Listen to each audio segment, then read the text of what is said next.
Good morning, everyone. Am I audible?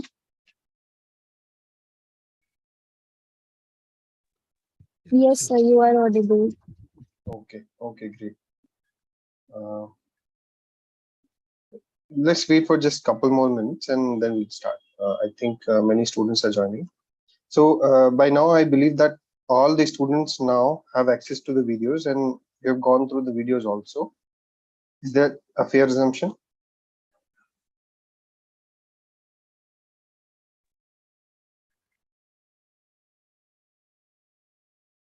Hello? Is there anyone who has didn't get a chance or did not get the video access and still was not able to, you haven't watched the videos yet because there are some set of activity questions that we did not go through last time, as well as we want to cover the solve with instructor session today. So it'll be it's very, very important that you go through the videos first.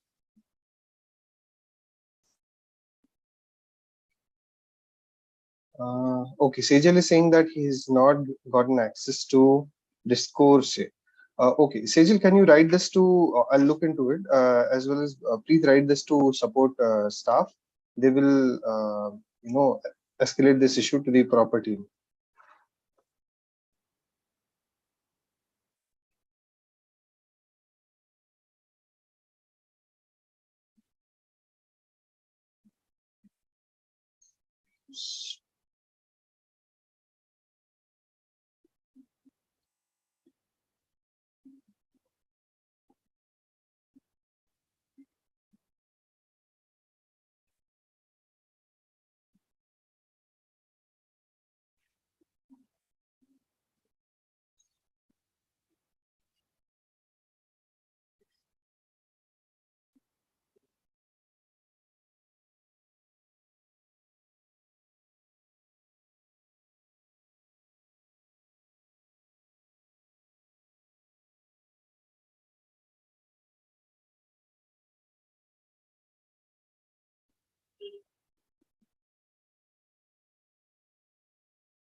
Okay, I think we should begin now.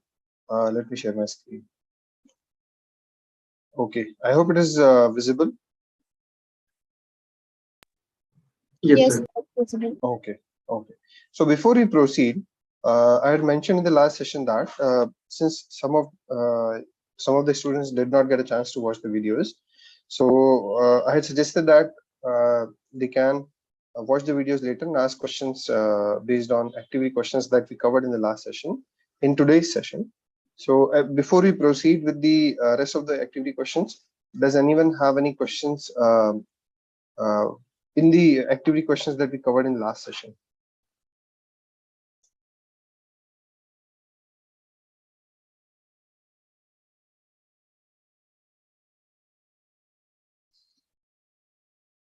Okay.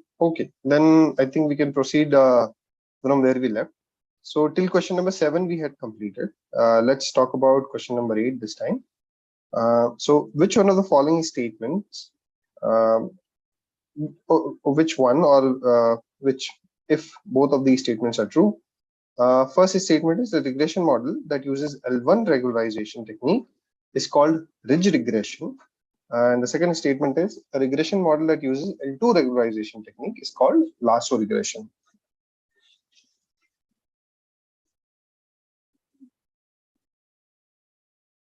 So what do you think? Which one is true? Which of the following options is correct? Both statements are false.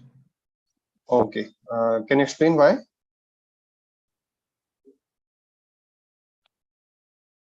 Sir, I just saw the means L1 regularization means lasso and L2 means rigged.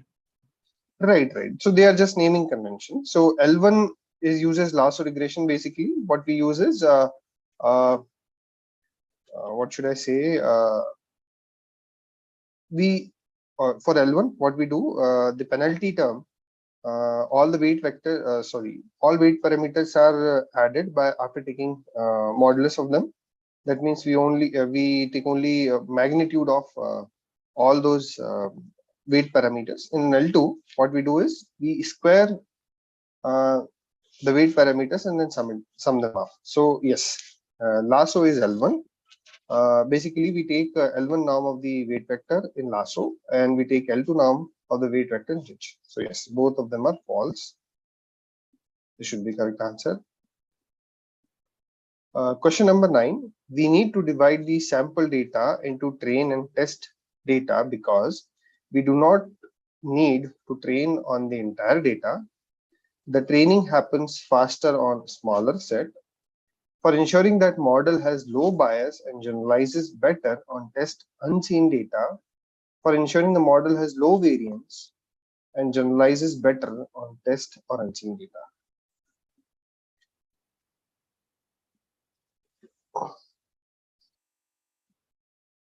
Okay, which one of these do you think is correct? Anybody would like to volunteer, or can I call names? I think that will make our meeting more interactive.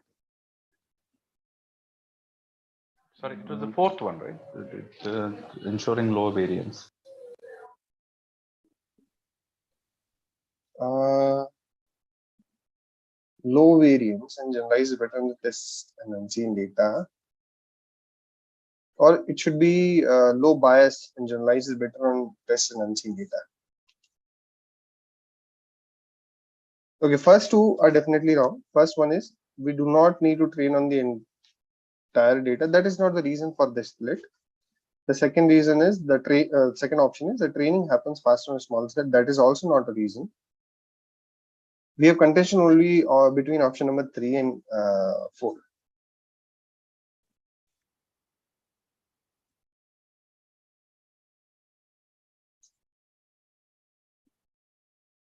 So why do you think option number 4 is the correct one? Okay. No, see, a high variance occurs where in an overfit situation, right? So when it is overfit, then we say it's high variance, right? That is when we use regularization and all that to reduce the variance. Correct. Okay, no, I'm just thinking aloud here. So, so by splitting it into test data, you're actually reducing the total data that's available to you, which will probably increase. That will kind of increase the variance. No, sorry, it will reduce the variance, isn't it? So I get confused between bias and variance a bit. So you can think of bias and variance as so let's say a model has high variance. That means it has lower capacity to capture the variance which is present in the data. A high variance model is a model which has high capacity to capture the differences, the variation or variance that is present in the data. So based on the variance which is available in the data, you decide how is the capacity of your model. And based on that, you look at these two things: basically the variance in the data and the capacity or the complexity of the model. If it is the complexity is too high as compared to the variance available, most likely your model is going to overfit. And let's say your model doesn't have the capacity to capture nuances in the data, which is variance, then it is called a biased model. It has high bias. That means high bias model refuses to learn from the data properly. A high variance model learns too much from the data. Does it make sense? Yes. Okay. So in that case, by reducing the amount of data that you are using for learning, you are reducing the variance, right? Because you are allowing it not to learn too much. Okay, so as of now, assume that the you have sufficient for this particular question. You can assume that the data has enough number of samples and enough, we do not miss data samples for any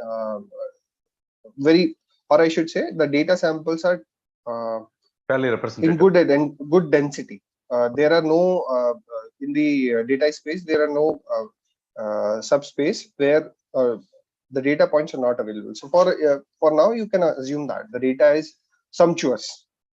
Okay, so you don't have to worry about that. By reducing the data, we are trying to achieve low variance or low bias. So then it will be 3, right? So then it's low by. So by keeping aside the unseen data, we don't do this data snooping.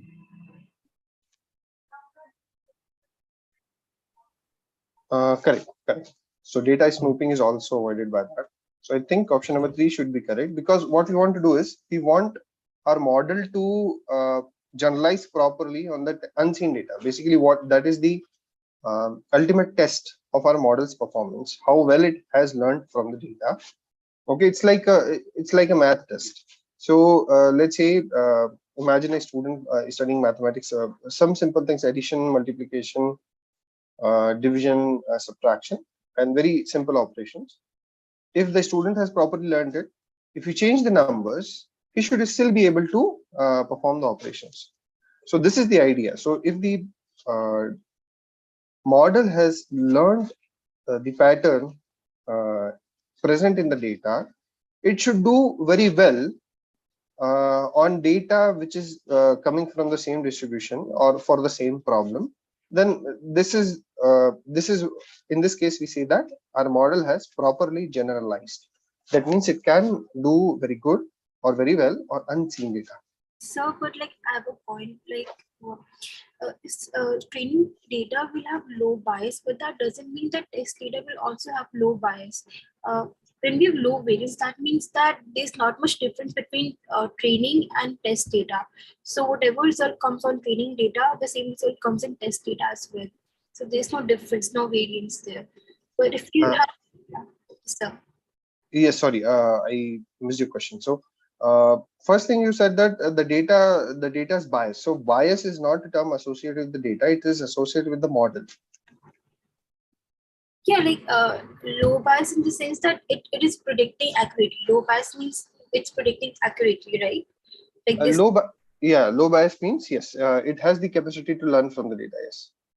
Yes. So if we don't, distribute it properly, so maybe we have low bias on training data, but we don't have low bias on the test data. But if we have low variance, that means there's not much difference between training and test data. So that's why we split it and generalize it.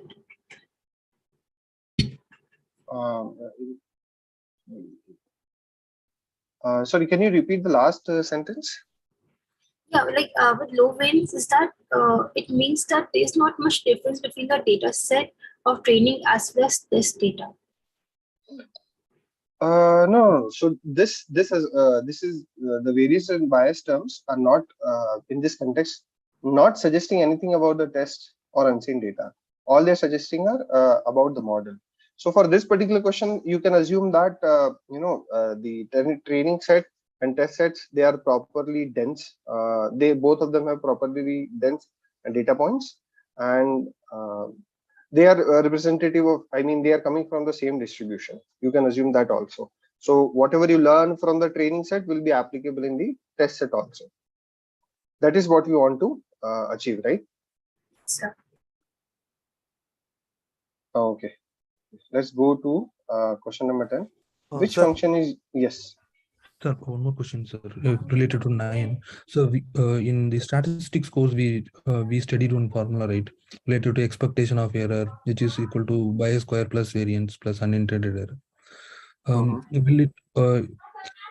Will it provide an accurate description for this? I just want to include that, because so in case assume that error is nothing but our predicted and the actual. So can we derive that? Is it possible to detect the conclusion that we need to have low bias or variance from it? Because bias square means we need to have the low bias, right? Okay. So that we first, can have. we definitely want to have low biases. Sir? Yes, we definitely want to have low bias. Okay. Go ahead. So the bias in that see in the expected of error terms, the bias have the square as a square coefficient, right? So our objective was to reduce the bias to the lower level, or is there any, Okay. because it's Okay. So I get your point. So see, the bias and variance trade-off will come more and more, visible when we come to talk about the learning curves, which is going to be part of following chapters, not this okay. one. So this one is general one. So Okay. I'll give you a peek into how we decide whether our model has low bias or low variance. Okay. For example, do you know gradient descent? Yes, sir. Okay. So imagine that you're running full batch gradient descent and iteration by iteration. For others, you can listen. If I'll just quickly go over this one. So on x-axis, you find that the number of epochs are there, and y-axis, the loss function is there. So with every iteration or every epoch, you'll get a loss function and you plot this graph with it. Okay, maybe I can show you an example. It is going to come definitely in later content.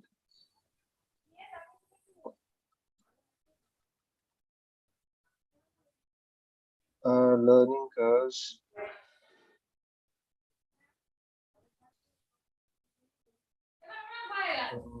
Maybe.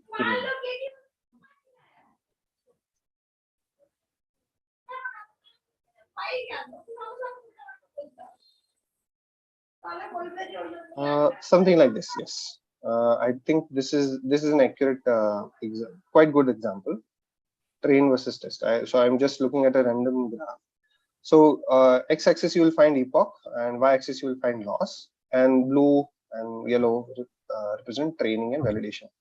So training set is so you can see that the error is actually decreasing with number of epochs. That means your model is actually learning, and validation error is also going down. That means it is also your model is also doing really well on validation set.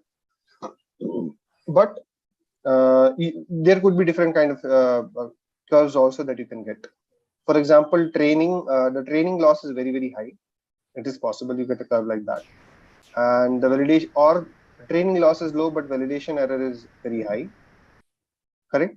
So in those situations, by looking at these curves, you can figure out whether your model has high bias or high variance. If training error is very high, of course, validation error is likely to be high also. In that case, we say that your model has high bias and low variance. And the other way around is your training error is very, very low, very close to zero, but the validation error is very high.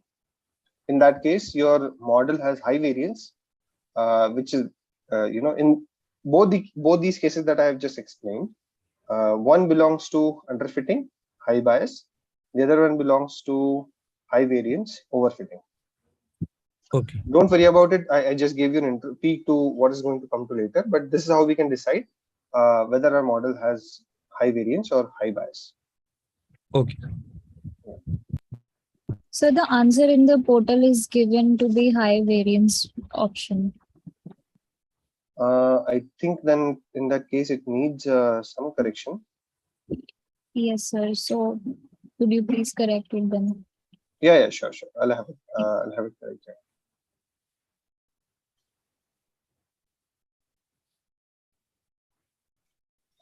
Okay, let's go to question number 10. Which of the following is used for fully describing the data set?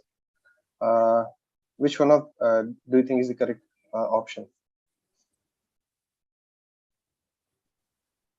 Option D. Option D, right?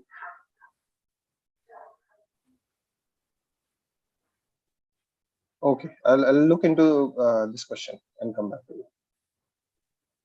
you. Let's go to next question, activity set.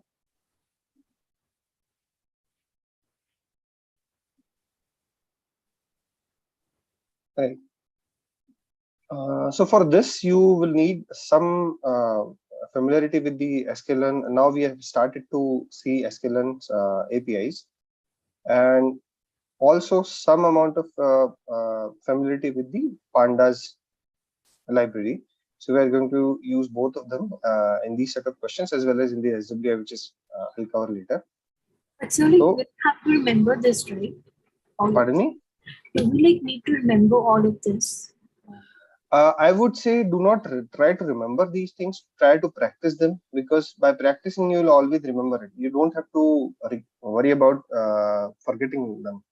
But these questions won't be asked in first, right? Like questions. They could be asked in question. They could definitely be asked. Right. See, if you work with this data set, you will figure out that sepal and petal, length and width, only 4 combinations are there in this iris data set. And so if you watch the videos, there must be some pictures for these flowers, right? Were there? No. Okay, so then maybe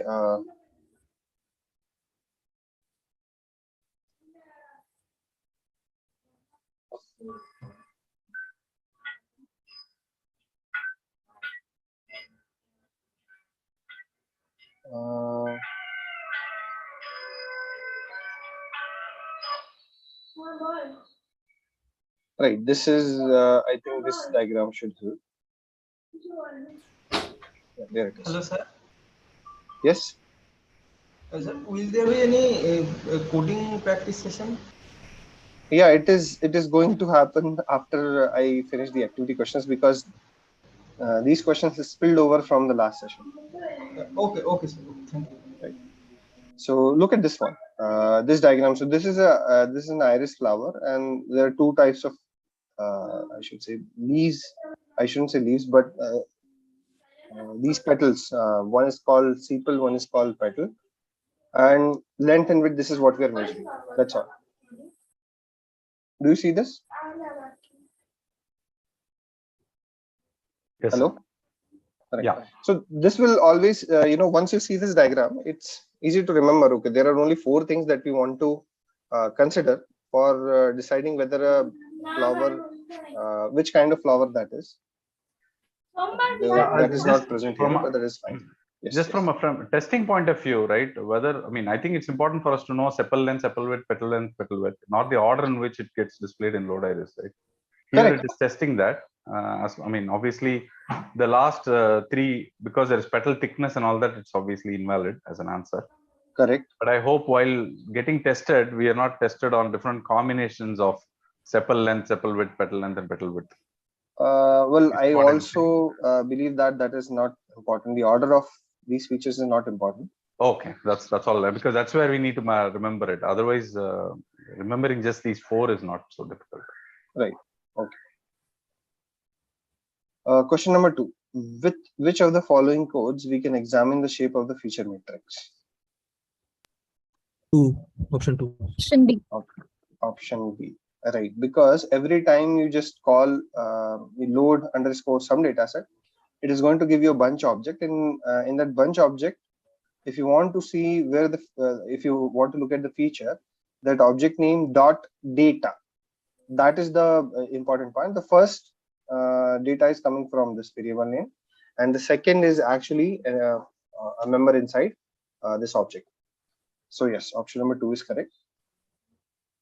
Third, the first 4 examples of the feature matrix can be accessed via which of the following codes? First option. B option. B. Second option. Option A or option B? B. Hello, Option sir. B. Yes. There was Sir, can you go to question number 1? this one. Huh? Yes, sir. Yes, sir. Here, the bunch object has 2 like fields. One is data and second is target. But why the data dot feature names is there? Feature names is also there. It doesn't have just 2 of the items. It has more than 2. Okay. Okay. And okay, I'll come to that in the SWI. So yes, for question number, I think we were in question number 3. So okay, so either A is correct or B is correct. Can you tell me which how the indexing starts? Does it start from 1 or it starts from 0? Right? 0. Correct. So if you remember from your Python programming days, you'll recall that whenever you slice an array, you mention the first index, beginning index, and the second ending index, and ending index is never, that element is not included, right? Hello. Yes, sir. Yes. Yes. Correct. So 0, and if the first anything before column nothing is present, it is assumed that it's beginning, which is 0 colon 4, right? 4 is not included, so 0 1 2 3. Now these are the 4 elements, and I think yeah, and that is why this is the correct answer. The first one is going to give you instead of 4 elements, it's going to give you 5 elements, 0 1 2 3 4, which makes 5 indices. Therefore, option number 2 is correct. पूरे 8 घंटे सोया है ये छोरा, इसकी 8 घंटे की नींद है, नींद का बेबस ना है मेरा बेटा, नींद की बेबस हमारी लाडो है, सारे दिन आई जाओ ना सोया ये फिर 8 घंटे का मेरे से पे डरा कोई मतलब ना इस नींद आवे। Hello, Preeti, I think there is some background voices coming from your mic. जो नॉर्मली भी जो रोड है ना,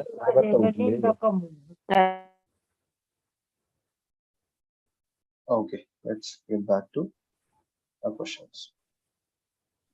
Which of the following statements is true about openml.org? It's a public repository for machine learning data experiments. It's a private, it is completely private, restricted repository for ML data and experiments. OpenML.org allows everybody to upload open data sets. OpenML does not automatically analyze the data. 1 and 3. 1 and 3, yes. So you can actually go through OpenML. How many of you have gone through OpenML.org? Write in the chat box.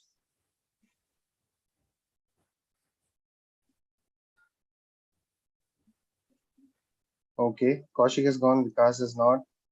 What about the others?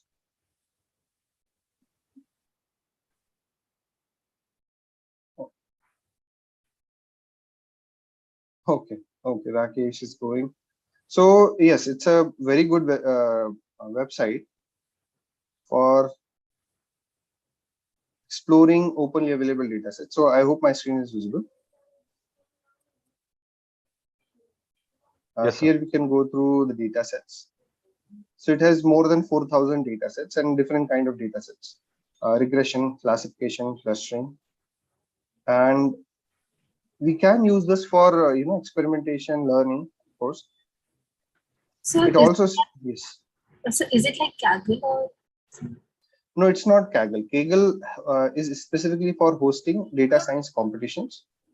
This one is only sharing data sets. Okay, and you can even click on any data set and know more about it. For example, this is diabetes data set. So how does OpenML automatically analyze data? How does OpenML automatically analyze data? No, that is not the correct answer. But if then it should be the correct answer, because it says it's not. Okay, let me see. Right, it is correct answer. OpenML does not automatically analyze the data. It's just a repository. It's collection like a database. Okay, sir. Earlier it was actually wrongly marked, I think. Even when I marked it, it gave me only partial marks for not ticking OpenML does not automatically analyze the data. So I think maybe it's fixed now. That's okay. No, it still gives incorrect answer when I check this option. Okay.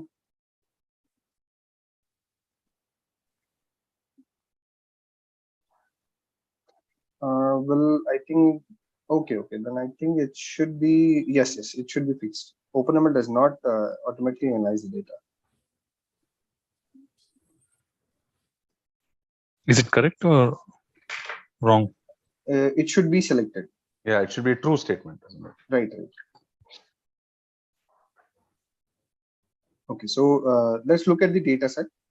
So I just opened a random data set on diabetes, and it can tell me what are the things which are available there.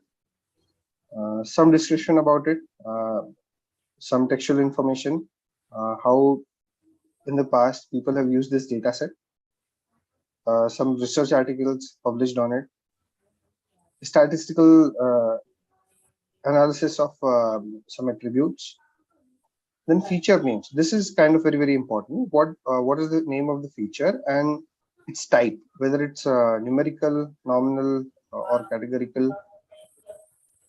Then some information on distinct and missing values. So we can search also in different category also, like technical. Okay, what category would you like to search for? Like related to engineering things. Is it possible? I don't think so. This one does not allow you that. The other dataset websites do allow you that. For example, Microsoft dataset repository. In this one, you have to type the name. For example? Let's say MNIST dataset. Then fashion MNIST, the plain old MNIST dataset. This is that one. MNIST_786. Then there is fashion MNIST. This is also Kuju Shiji MNIST. I don't know what that is. But the fashion, this MNIST dataset has it's very old dataset, originally created for identifying numbers on postcards, US postcard, where the machine could read the image and figure out what number that is. It was very early application and proof of concept for neural networks. If you want to have some information in that, maybe I'm typing the name incorrectly, but the name person of they maybe neural Jan LeCun, sorry. The name of the scientist is Jan LeCun. This guy, he was the very early adopter of neural networks. At that time, the machines were not powerful enough to train neural network models. So this is that data set. It has a bunch of images. I think we can open it also. Okay. But now let's. Now you have seen the OpenML data set, OpenML website. There are a bunch of data sets which are available that you can use for your learning, and all of these data sets are free to use.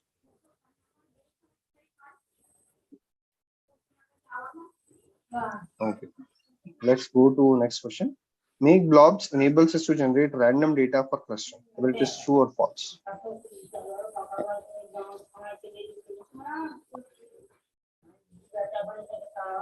It does. Is true. So there are three make _ star APIs: make blobs, make classification, make regression. And respectively, they can be used for make blobs is for creating clustering dataset, artificial dataset. Make regression is used to create artificially regression dataset, and make classification for classification dataset. So, any questions so far?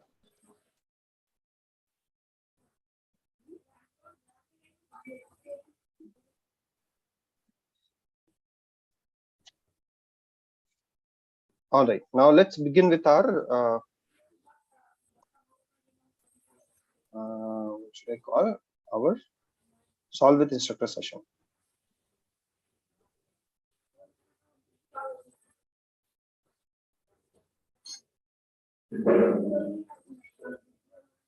All right, so for this, I'm going to be sharing Colab notebook.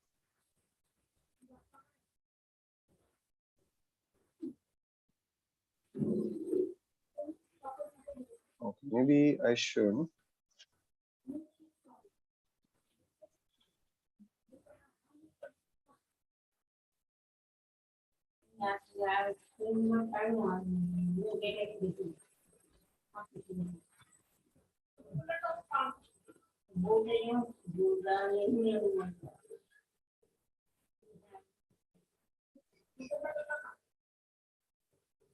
Okay.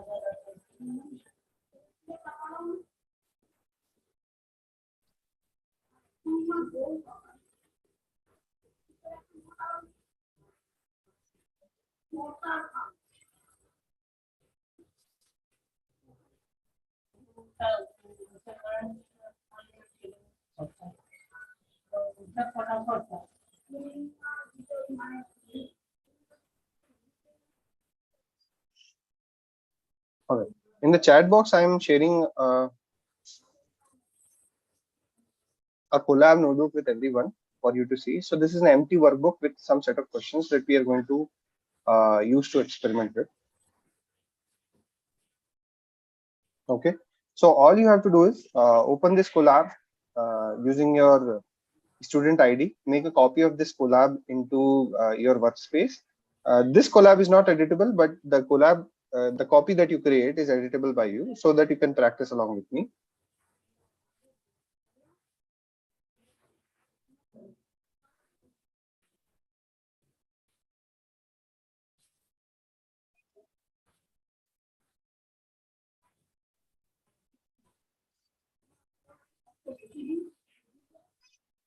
All right. So I hope this is visible to everyone. Yes, sir, it's visible. Okay. Okay, great. So this task says you to download a data set from OpenML, print the number of its features, and decide whether it's a data set for classification or regression. Okay, so before we proceed, I would like to tell you a neat trick about how to get help in Colab. So first thing that we want to do is import sklearn. I'm going to run it.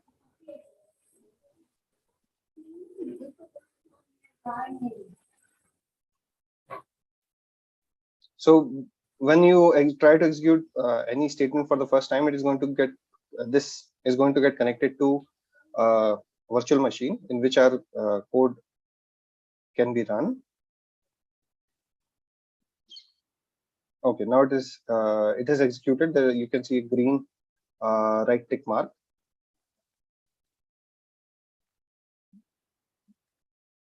Now, let's say you want to figure out, okay, you forgot the name of the, let's say you try sklearn the data set and you try to execute it and well, this is not executable definitely. But you try to import some anything from this. This is actually not the correct version. So correct name. So if you want to figure out what is inside it, you can always press dot and control space. It is going to give you a bunch of further options which are available. You know that we are going to talk about the data.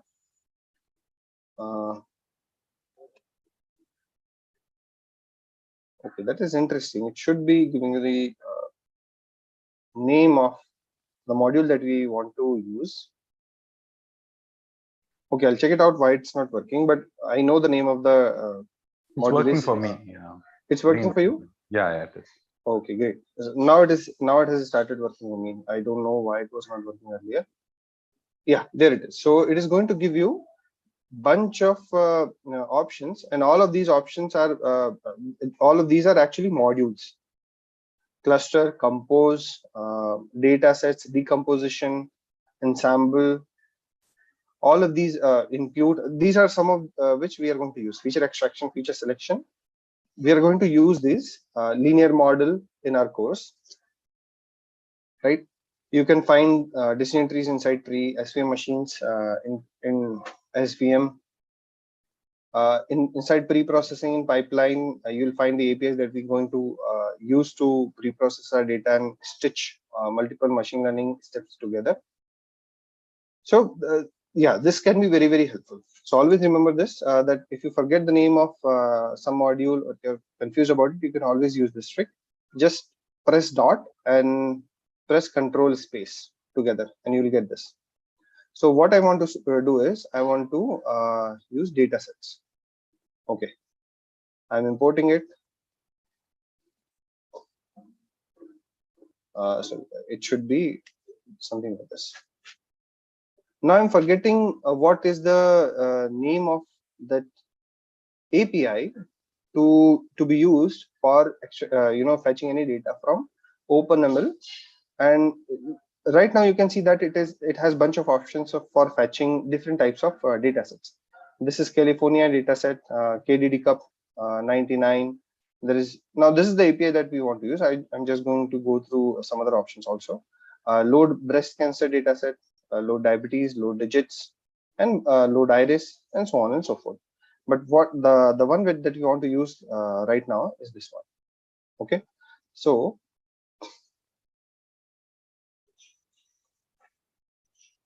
data is equal to, or let me call, data is fine. Let me call it diabetes.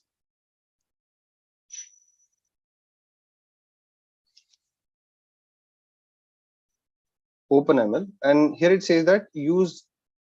Okay, now let's go through that. Its ID is 37, and this is important because we probably want to use this. By ID, you can identify any data set which is published or populated in OpenML, and that's why we want to remember this 35. Okay. Now, in case you forgot what the options it accepts, you can always use something like this: !sklearn.datasets.fetch OpenML. Interesting. Is it work? Okay, something is not right. Maybe let me try it from different angle. From import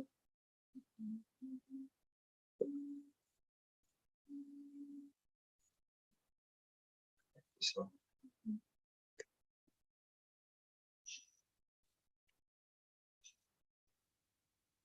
There you go.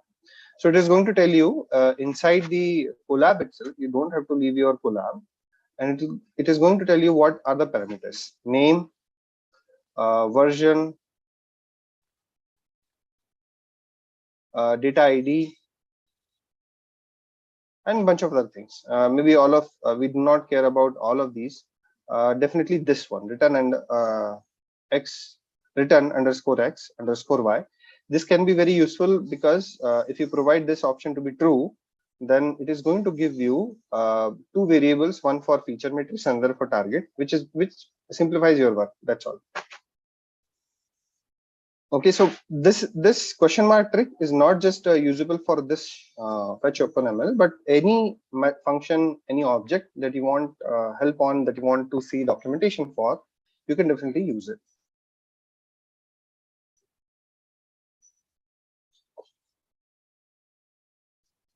Okay, any questions so far?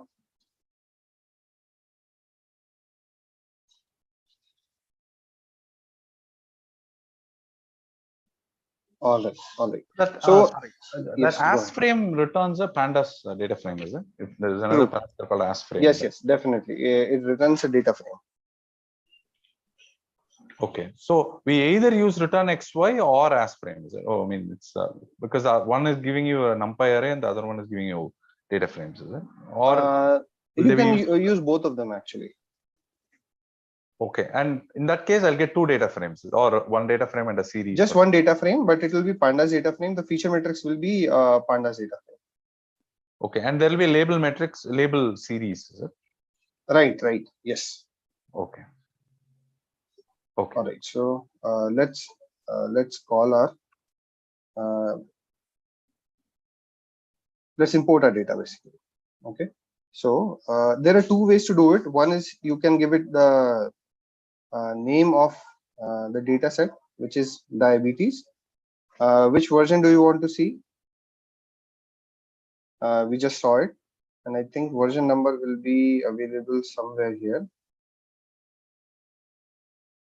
Okay, since it's not available, let's try with the first one. And that's it. Let's execute it. It'll take a few moments because it is downloading and fetching information from this OpenML website. It has executed now, and let's look inside what is there in the diabetes variable. First of all, let's try to see what is inside this. What is the type of this? Bunch. You can see it is bunch, right?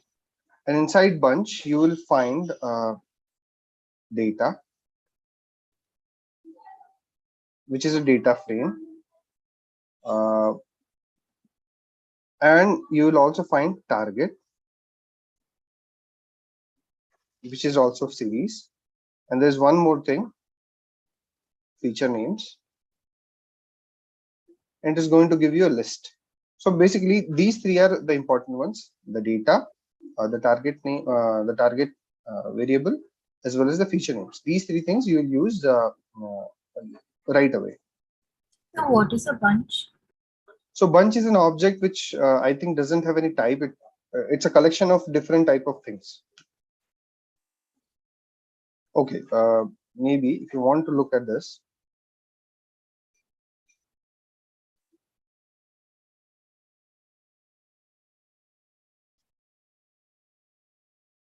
see this one.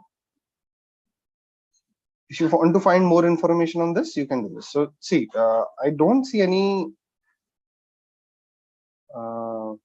So it's basically a dictionary kind of object, but it stores different. It can store different kinds of things. Right now, it is storing feature matrix as well as target variable and feature names, but you can use it to store any other thing as well. So it is like a data type like dictionary and list, right? Sorry. So it is a data type like dictionary or list type, like it's a data type of its own. More like dictionary, not list. No, see, because like it's a thing like dictionary, list, these things. Yeah, it's a data structure. It's an object. Yes. All right. So now it says that print the number of features in it. Anybody would like to suggest how we can go ahead now? Diabetes dot feature names, right? Number of features, okay. Right. Length of diabetes dot feature names. Right. Diabetes dot feature names is going to give you the names of the right, and if you want to find the number, of course you can use this. 8. There are 8 number of features. Is it regression data set or classification data set? How can we figure that out? So we'll check the target column. Exactly. All we need to do is we need to see what is inside the target column. So we can use something like print diabetes dot target, and we can just view the first 4 entries. Okay, it says test positive, tested negative. So it has 2 values as of now in the first 4 samples: tested positive, tested negative. We can also call n unique, number of unique values inside the target. Or let's see, there are only 2 unique values, and we have seen both of them, tested positive or tested negative. So now, what do you think? Which is the which kind of data set this is? Classification. Exactly, this is classification. Another data set that you might want to experiment with is mice protein, or any other you want to choose that you can experiment with, try your hands on, or you can use any other data set.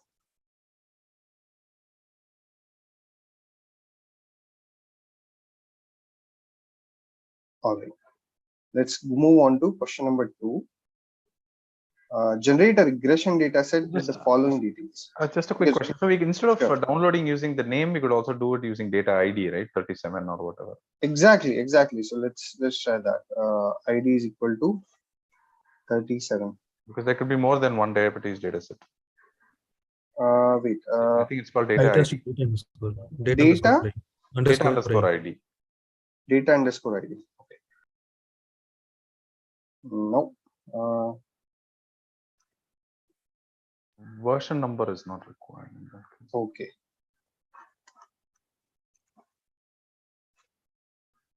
Yes, this also works, and it's going to yield the same results.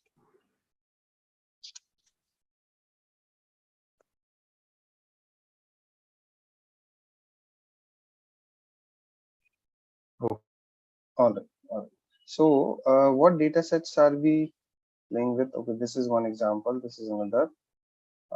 I would like to add one more task before we move on, which is load iris. Let me add it over here.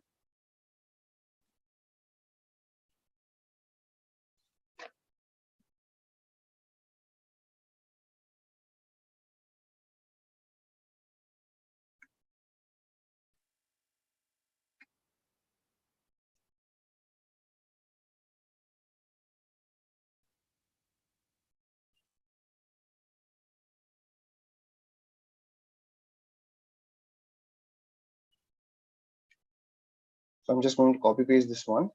Instead of fetch OpenML, I'm going to call load iris.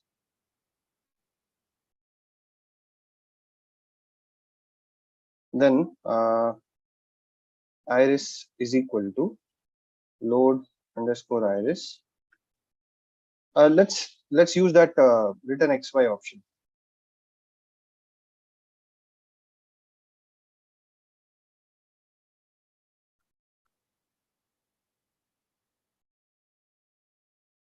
So one time we are going to call this one. I think you have seen already this kind of example. If we call it without an return XY true option, X comma Y. Okay, let's execute both of them. And let's see their types. So this is again a bunch object, but let's see the type of X.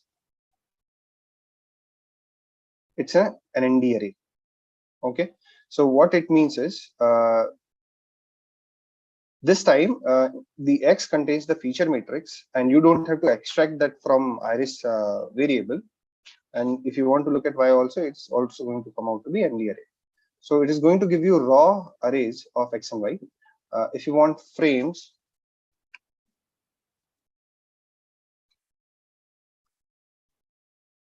okay, now let's see the type of Y. It's a series. And if you look at the type of X, it's a data frame. So the benefit of having a data frame is you can access columns by column names. Otherwise, if you have only an NP array, you'll have to remember which column has what index.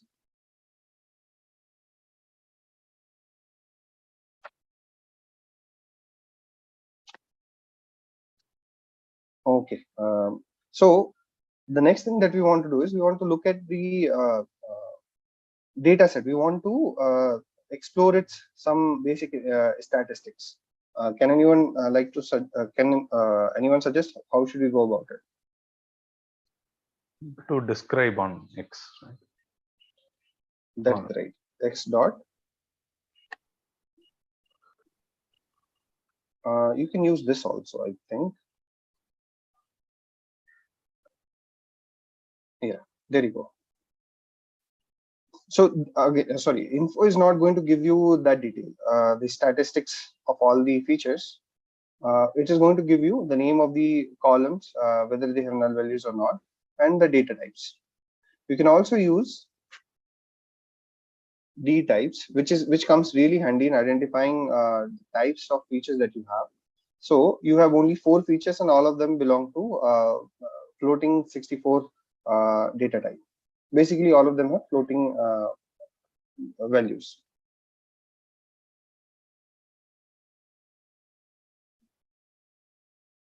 Now imagine that you want to construct some kind of visualization. So what do you want to do? So do we want to see their box plots, or do we want to see something else?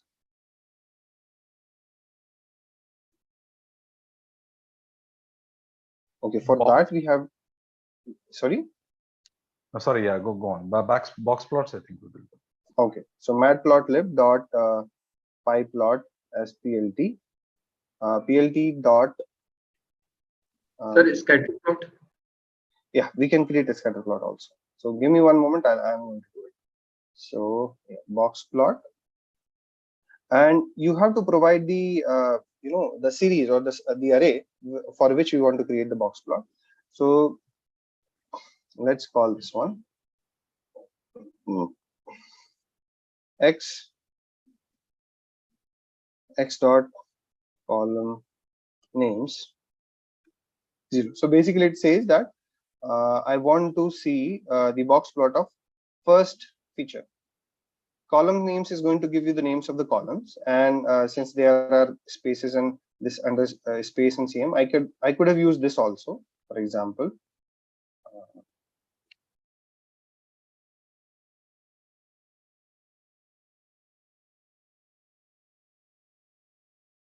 So let me comment this one out.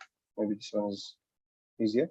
There you go. So it is giving you a box plot with median, the starting first quartile, the second, third quartile, the median, start and finish. Okay, all of these are present there. Of course, it is not very well marked, and it is giving you a bunch of other things. For example, this information is not necessary, but this is written. It's a dictionary written by boxplot API, which you can use to if you want to go into detail, you can definitely manipulate all of these, but that's not necessary for now. So I'm just going to call plt.show to hide all of this. And you can use the standard pyplot functions to give it a name, right? For example, we want to give it a title, sepal length. There you see the title. And on the y-axis, I want to see its unit in centimeter. Y label, length in centimeter. Or you can use other labels that you feel suitable. You can use them as well. And does it make sense now? Yes, sir. Okay. Now this is one way to go about creating the box plot by choosing one feature at a time. You can create the box plot for the entire data set in one go as well. So I'm going to, for a minute, I'm going to move this, comment out this one, and let's see. Okay, it is doing something very wrong, definitely. To MLP. Okay, now it is giving you definitely the sepal length is not the appropriate title for this. But I can tell you how to interpret this one. The first one is the first feature, which is sepal length. The second box plot is the sepal width. The third box plot is the petal length, and the fourth box plot is the petal width. Okay, I hope it is understandable. So what is 2 numpy do? Okay, fantastic question. So by default, not by default actually, when we said that we want our data types, the feature matrix as well as the target as frame. Okay, so the data types of X and Y are going to be data frame as and series, pandas series and pandas data frame. Okay, and when we tried it using just the pandas data frame, it is giving us garbage results. So what I want is I converted that to a numpy array. That's all. So all pandas data frame basically are inside numpy arrays. Only a little bit quoted outside. So it has index as well as the column names in pandas data frame, but inside it's a numpy array itself. When I call x.toNumpy, it's going to give me a numpy array object. Okay, so all only numpy arrays there. Now the column names are gone, the indexes are gone, and this is what I'm using to create my box plot. So every column represents a feature in x.toNumpy. Okay, maybe I should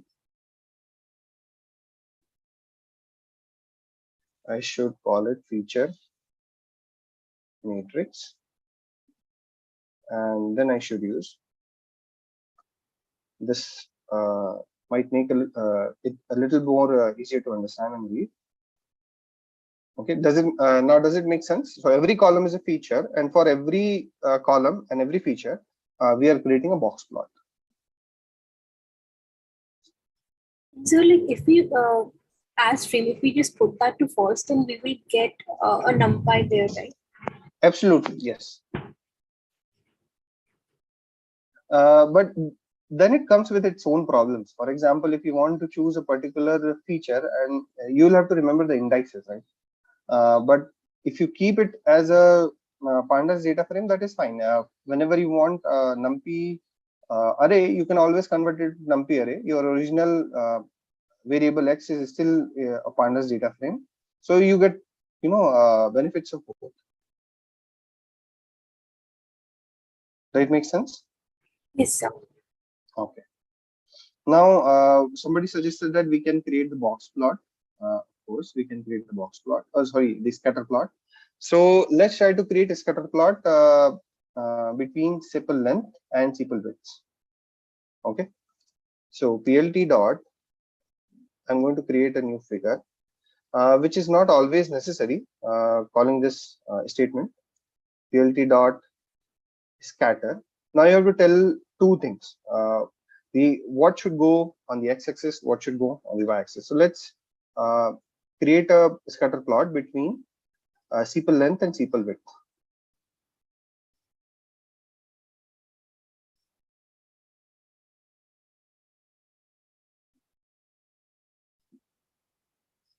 Okay, so before I proceed, I can show you this. Maybe okay, let's copy this one. Sepal length.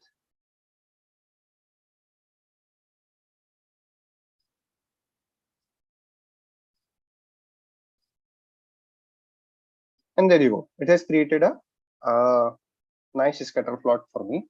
Again, if I want to, it has given plt.scatter also gives you some output, but we are not going to use it. So I'm going to just call plt.show to hide it. This is by default is not very helpful. Can anybody tell me why? Sir, it is using regression case. No, it's not. It's not using regression. See, what I would like to see is I definitely want to see these data points belong to the 4 classes. And I want to figure out which point belongs to which class. Can I do that? Yeah, using C equals to. Exactly. Color map. C is equal to what? C equals to target variable. Exactly. And which color map do we want to use? Just y, right? Or y to numpy? Sorry? When you said target, have you defined target anywhere, or is it y? Good question. I have not defined target. It should be y. Yes. And it should be y to numpy or just y? I think it can handle y. It is. Okay. Yeah.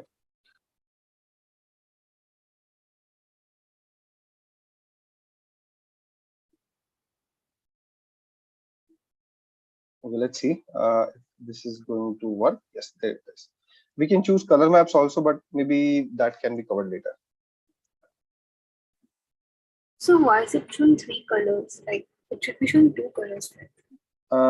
Okay, good point. Let's find out. Let's find out how many unique values y has, right? Y dot unique. There are 3 unique values, 0, 1, and 2, and that's why you are seeing 3 colors. Does it make sense? Yes, sir. Okay.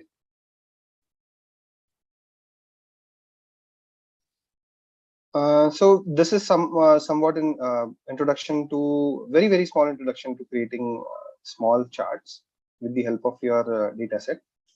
So any questions so far? Again, there will be one huge Colab, I would call it huge as compared to this one. That will have information on how to create charts and what charts are relevant for a particular data set. But when you have numerical features, when you have categorical features, or you want to draw some kind of conclusion from your data, what charts should be usable, that would come in later weeks. But this is very, very introductory.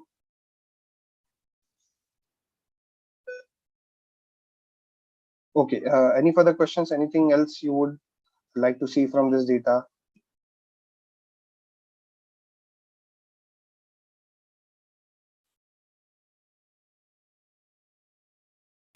Sir, how to load data from the local machine or using any link? Very good, very, very fantastic question. I think I should have used it, but let me now add it. Task 1.2 from local machine. Okay, so for this, I'm going to upload some CSV files from my computer to the this Colab runtime. I call it runtime because every 12 hours, this virtual machine will restart. Okay, or it will stop and you have to restart it manually. So in order to load, so imagine that this is basically a computer. Underlying it, there is Linux or Ubuntu is running. So it could be Windows or anything else also. In order to read, so this is my drive as of now. If I want to see what is in, what is my present working directory, I can use a command like this. So I'm inside content. Okay. If I want to look inside what is inside content, I can use ls content. Right. So inside content,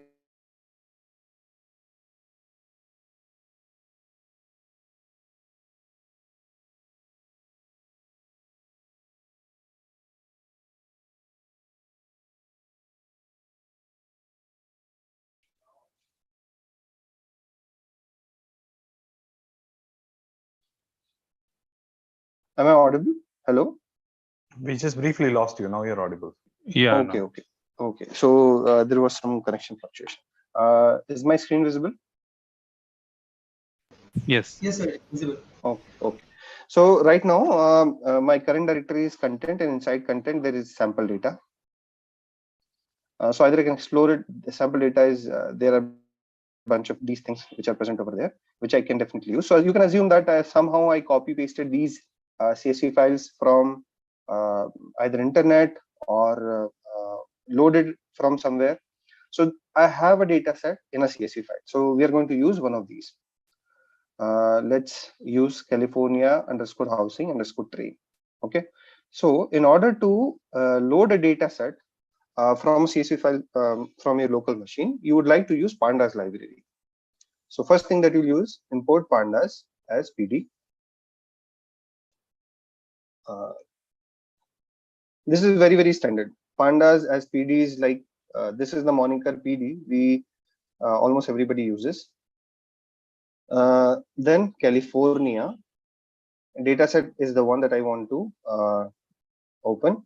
So I'm going to use PD dot read CSV function, which accepts the path of the file that I want to access. So it is inside content. Maybe I should increase its size. Yes, content inside sample underscore data, and there the name of the file is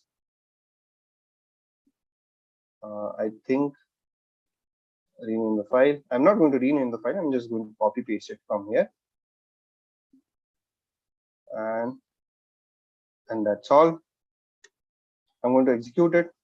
It has been executed, and I want to see what's inside.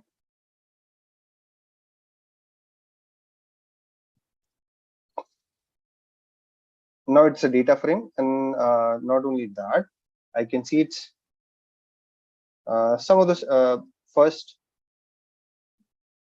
records also, and there it is. it has these many records, not these many records, these many features, and I'm seeing some of the values. By default, it shows you 5 samples out of the data frame. What are the names of the features? These are indices, the 0, 1, 2, 3, 4 that you're seeing at the leftmost column. And what are the values inside it? You can see for every record. Does it make sense? So, what is content? What is content? Like, where is content? Sorry, I'm missing your question. So where is content? Like you've written content sample data. Like where is content? Oh, okay. So content is like the topmost root repository for this, or the you're not inside the root repository. Definitely, it's a the content is inside the root repository. So unless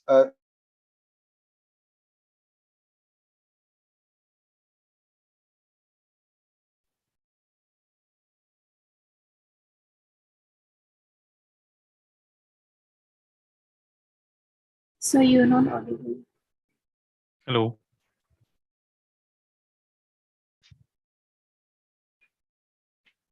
You lost him again. Yeah.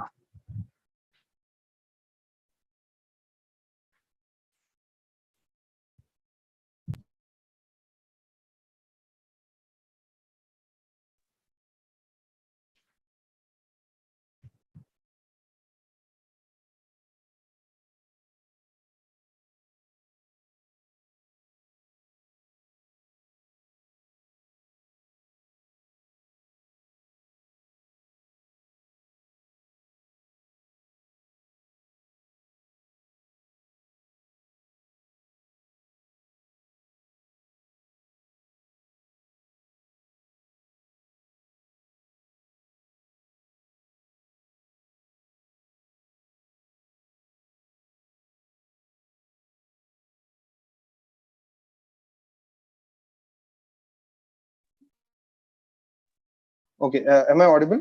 Hello. Yes, sir. Yes. Okay, really sorry. The connection is actually unstable. Is my screen visible? Yes, sir. Okay, so you asked the question how this content directory is there. It's created by this virtual machine. It's inside it. So if you want to, if you're familiar with Linux, you can type this also and check it out.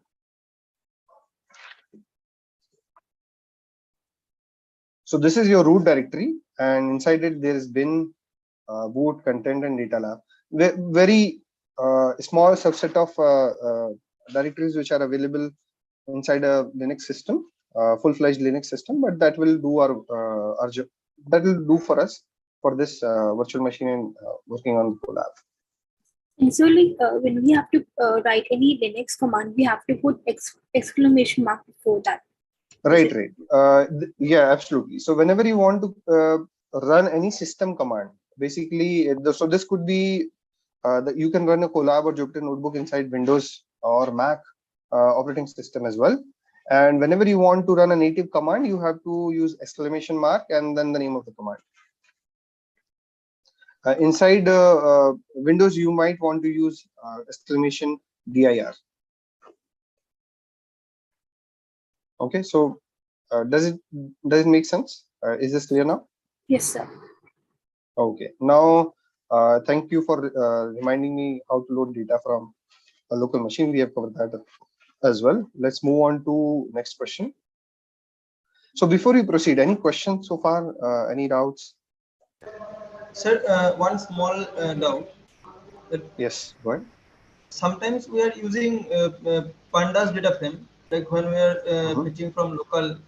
Sometimes we are using numpy array, and sometimes from sklearn library we are loading it. So all the things are like all the data frames we are getting, like the entire data set. So everything is pandas library. Like which functions we have to use, pandas library function or numpy function? Okay, good point. So I would suggest that you should be familiar with both pandas as well as numpy. So depending upon the application or the problem that you're trying to solve, sometimes pandas can be very useful and sometimes numpy can be better, right? So my suggestion is No, both of the libraries, they go hand in hand. So all pandas and series objects inside have data in numpy format. That's why x.toNumpy actually solved my problem a few minutes ago. Yeah, this one.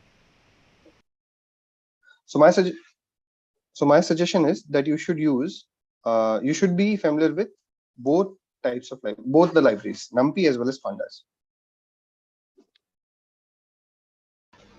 Okay, sir. Okay, and only these two will be used here, right? Well, in the ML practices entire course, predominantly we will be using numpy, pandas as sklearn, and there will be some other libraries. For example, uh, there will be one library for handling imbalanced data sets, which is specifically for that. It is not in sklearn. There's another library for XGBoost, but that is only for one ensemble method. But dominantly numpy, pandas, and sklearn. Okay. Okay, sklearn returns a pandas data frame. Is it? Yes, pandas data frame. Yes, it returns a pandas data frame. We just tried it, right? I think using Iris. There it is. Okay, clear, sir. Clear. Thank you. Oh, okay. Load data from local machine. That's also done. Let's go to next task. Generate a regression data set with the following details: 500 samples, 1 features, and then visualize the data set. So when I'm saving all this work, you can all. I think it should also be reflected in at your end when you open this link that I had shared in the chat box. So if you want to follow with me, you want to experiment with along with me, very happy. Please do so. That's highly encouraged. So please share the link once again. Okay, sure. In the chat box, it should be.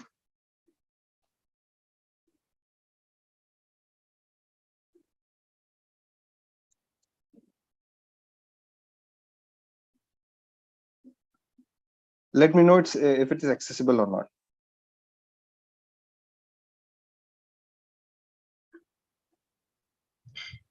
So you were saying we have to work Got on it, sir. other file or the same file we can work parallelly? So this file, it's only readable to everyone. It's only editable by me, so that Okay. everybody gets to see the same content.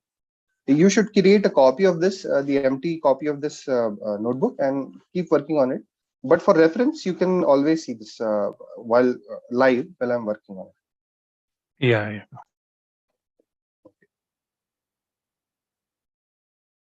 Next question: create a regression data set.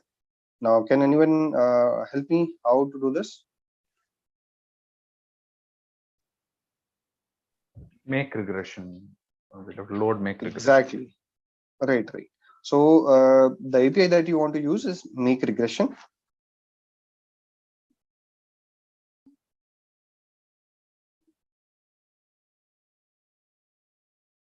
Let's import make underscore regression, and let's say I don't know what to pass in this API.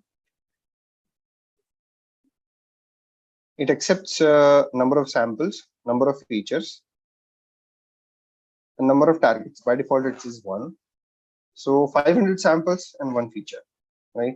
So probably we want to call this as n underscore samples is equal to 500 comma n underscore features is equal to 1.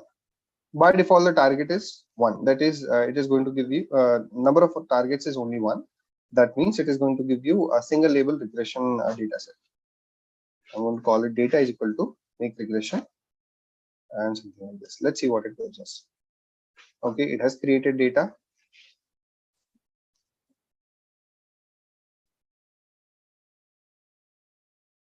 It's a tuple.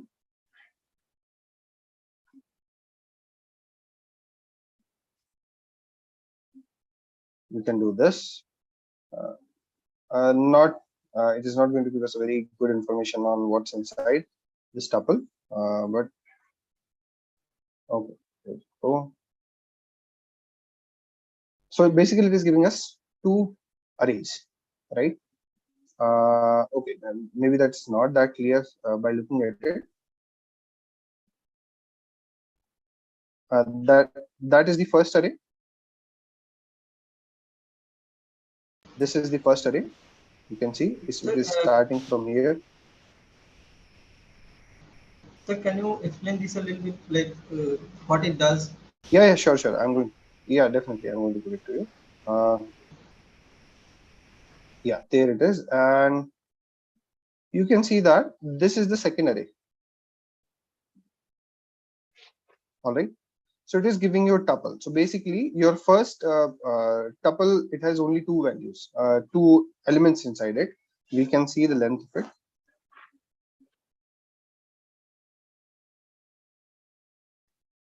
Oh,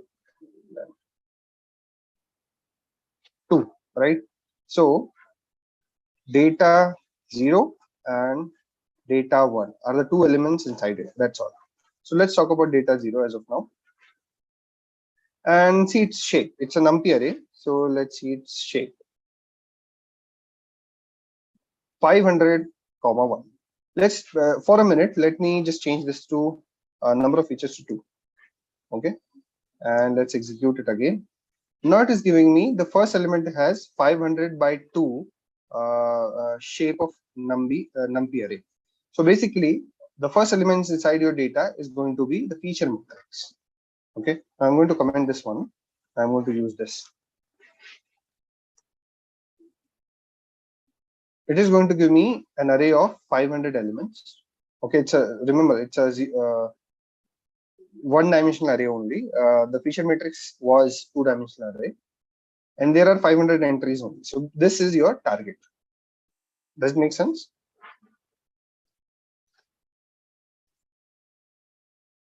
Hello. Yes, so data 1 is target. Data 1 is target, yes. Now, let's visualize the data. Let's create the, okay, let me keep it 2 only. And let's create a scatter plot. PLT dot scatter data 0. Remember, now this is your X. You can also use it something like this. X is equal to data 0. Now inside X, there are two features. So first feature, let's say we want to put on X-axis. So X 0, comma, X score. Interestingly, there are only, this is very, very interesting. There are either values in 0. Hang on, let me create a line plot. So it's happening because X equals to data. Yeah, data 0 and data 1 it should be. Oh, really sorry. Yeah, correct. Data 0, but this is correct, right? Data 0 is your So data we are selecting X0 and 1. So it's taking so only this, I guess. exactly right. This statement is correct. X0 represents a single point, not the first column, right? Do you agree? To get the first column, I need to use this. All rows, all the elements in that column, and the index is 0. And similarly, all the elements in the rows and the first column, a column with index 1. So I should use scatter now. Now it should work. There it is. It is giving you a scatter plot.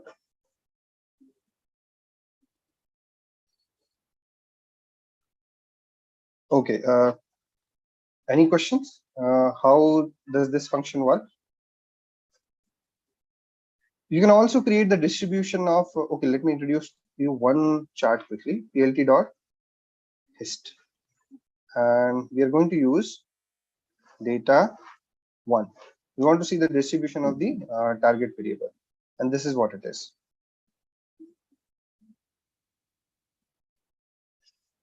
It is ranging from minus 150 to little over 150.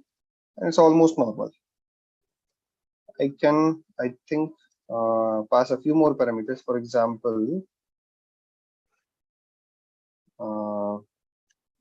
bins is equal to, let's say, 20. Okay, so when I say bins is equal to 20, it is going to pass. It is going to create finer and a smaller, not a smaller. It is going to create finer divisions of the x-axis or for the distribution and create more number of bars. I think width should be 0.9. 0.9 is too less, maybe 3. There it is. So you can even adjust the width of the columns so that they are, slightly more understandable, a little bit more detail.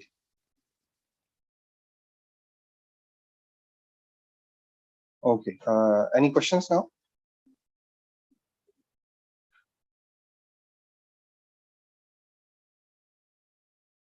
All right. Let's go to task number 2.2. Introduce noise, standard deviation of Gaussian noises with 10 in the dataset created in 2.1. Visualize the dataset. Fantastic. So just a minute. So you have actually created a matrix with 2 features, right? In the previous one now instead of 1. Yeah, data with 2 features. Yes. Okay, so that's why you're getting this counter, right? So now you're going to create a noisy one with the same 2 features. Right. So we can modify this data set that we already have and add noise to it. Okay. Sir, if it was one feature, how the visualization will come? Okay, imagine that we have only one feature, which is the first column, correct? Yeah. Right. So we can create something like this as well. So let's say I want to just see the relationship between first column and my target variable, right? Whether it has positive correlation, negative correlation, or something like that. This is how it looks like. So it has a pretty positive correlation, right? Okay. Got it. And we can do one more thing. If you want to see the correlation between second column and the our target, we can use something like this. Not that much correlated, right? Yeah. Okay. Now let's perform task 2.2. Introduce some kind of noise with the standard deviation of the Gaussian noise is equal to 10 and mean is still 0. So first of all, we have to create this noise, right? And how do we do that?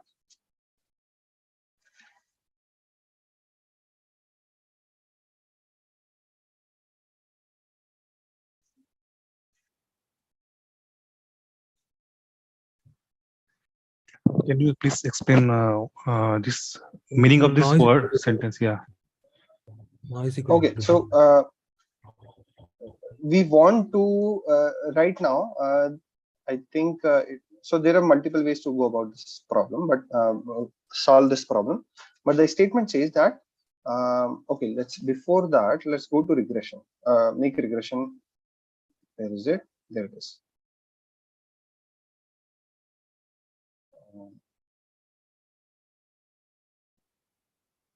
So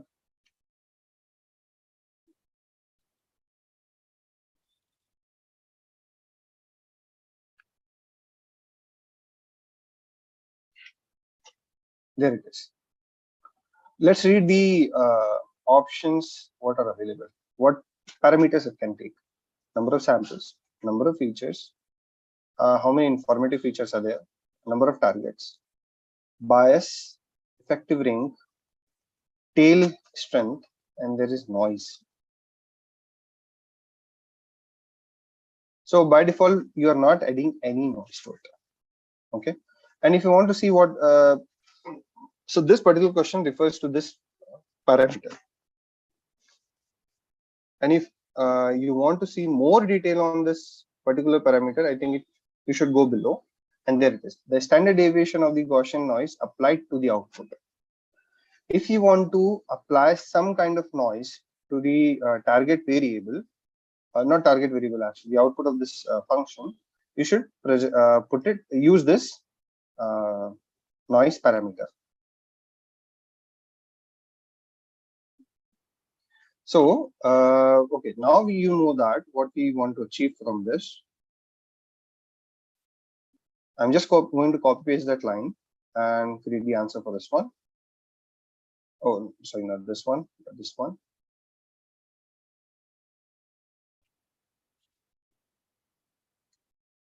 Noise is equal to 10. So we are going to use the standard deviation value equal to 10 for Gaussian random number generator.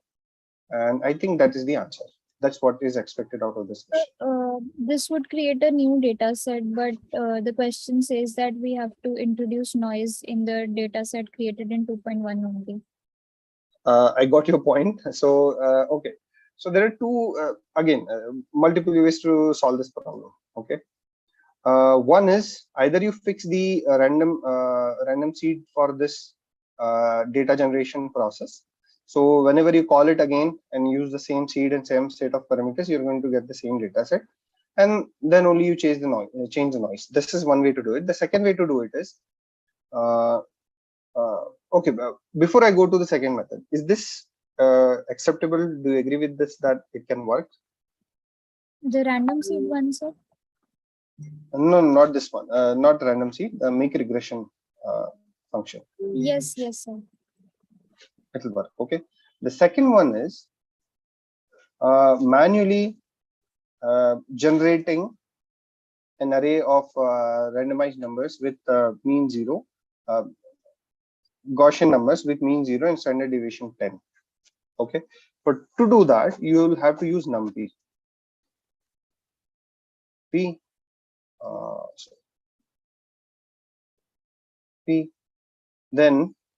Then you will have to use its random module, random dot. Now there are a bunch of functions that you can use. I think we are going to use random. So random is the function to generate random normal random numbers from a normal distribution. And I can also tell you what it accepts. Again, there comes the solution for us. Return a sample or set of samples for the standard from the standard normal distribution, but of course you can change its parameters. For example,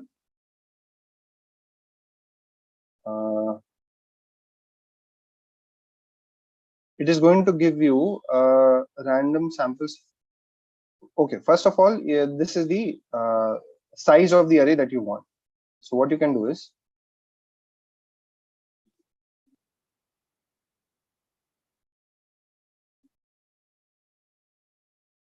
I'm going to comment it as of now, random.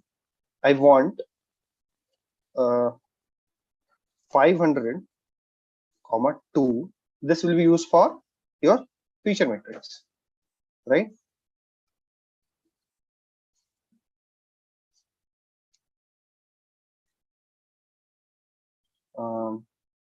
I think mu and sigma should be there. One standard deviation. Okay, by the way, how to create from standard deviation? If the standard deviation is 1, how to translate that data set into how to translate that set of random numbers with standard deviation something else? Can anybody suggest me?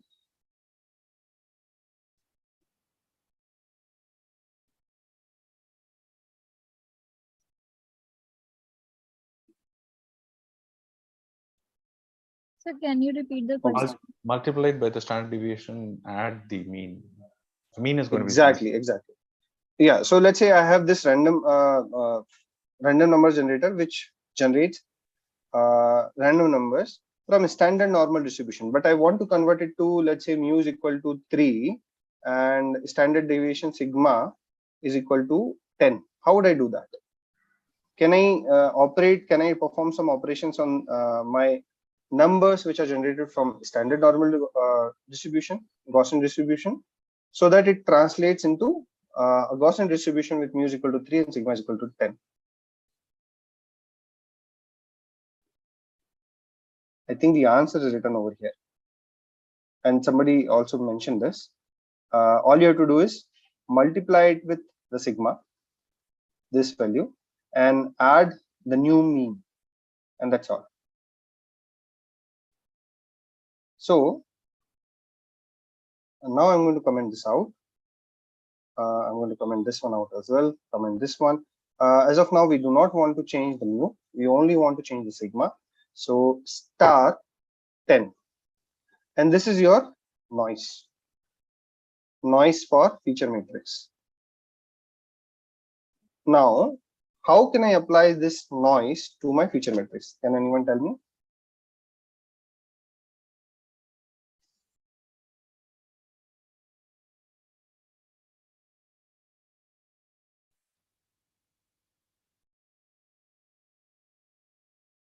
It's already applied, isn't it? So what do you mean by applying? No, it's not already applied. Right now I'm generating with noise. Okay, so I've not executed this state, this code block as of now. So comment it out. We can still use data 0 and data 1 from the previous, or x and x and data 0 and data 1 from the previous task. Now I have x variable. I want to make it noisy. How can I do it? You just have to multiply. Sure, multiplication. Addition. Or addition. Addition. Add. Right. Addition. X is equal to x plus noise underscore feature matrix, and that's all. Okay, so you're going to get noisy x. You can also generate, let's say, this. Instead of feature matrix, I'm going to call it target, and I can add noise to my target variables also as this, which is data 1, if you remember from the previous question, plus noise target. And if I execute it, I'm going to get noisy x and y. And now I can actually visualize them. I'm going to copy paste the code from previous, yes, this one. So this is visualizing the target variable. So instead of data 1, I'm going to use this new noisy. Okay, maybe the difference is not that clearly visible.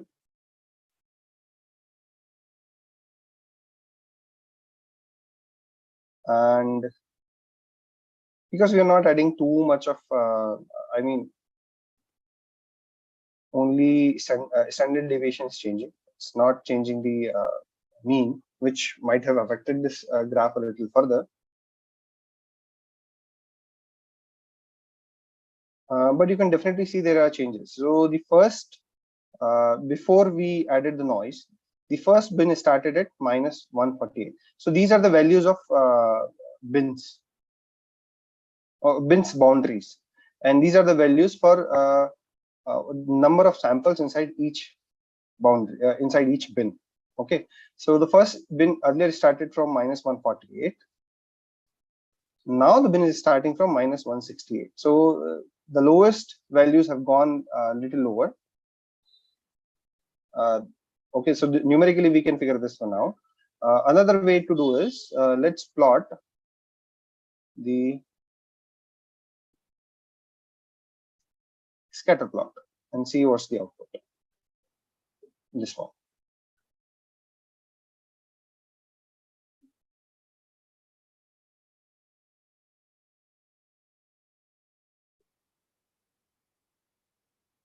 Now instead of, I should say x underscore noisy 0. And instead of data 1, it should be y underscore noisy. X noisy colon comma 0, right? Absolutely right. Again, the difference is not that much visible. Somewhat it is, but you have to compare these both these charts side by side to see. Probably we can do that. Give me one moment. Alpha is equal to 0.5 and color C is equal to, let's say, red. Oh, red is not defined. Right.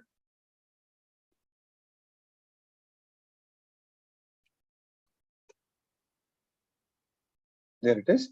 And I can copy paste this chart from over there and and execute it like this. Alpha is equal to 0.5 comma color is equal to blue. plt.show, and I can write plt.figure. I'm creating a new figure and I'm plotting both the data points before and after in the same. Now I see there is okay, there is a huge difference actually. See, so earlier, now I think by looking at this chart, it was difficult to figure out because we cannot concentrate on the limits, the scale on x-axis. It is starting from something like -4 and up to 3, something like that. But after adding the noise, which is the red samples, it is starting below -30 and going above 30. See, so there is a huge difference. So why are you using a first column instead of a 0th column? Instead of first column, which column to use? In the blue one. Oh, you're right. Right. I should use 0.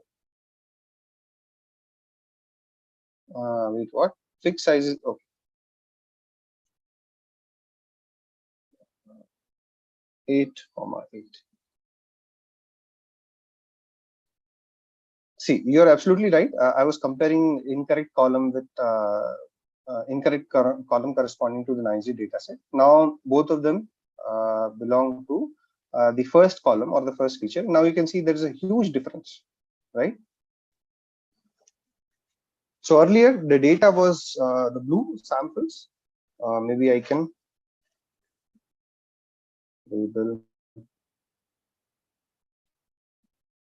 original data, and here I can say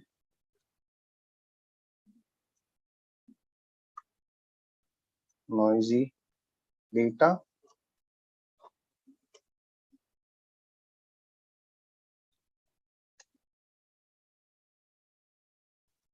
And there you can see the red dots represent the noisy data and blue dots represent the original data.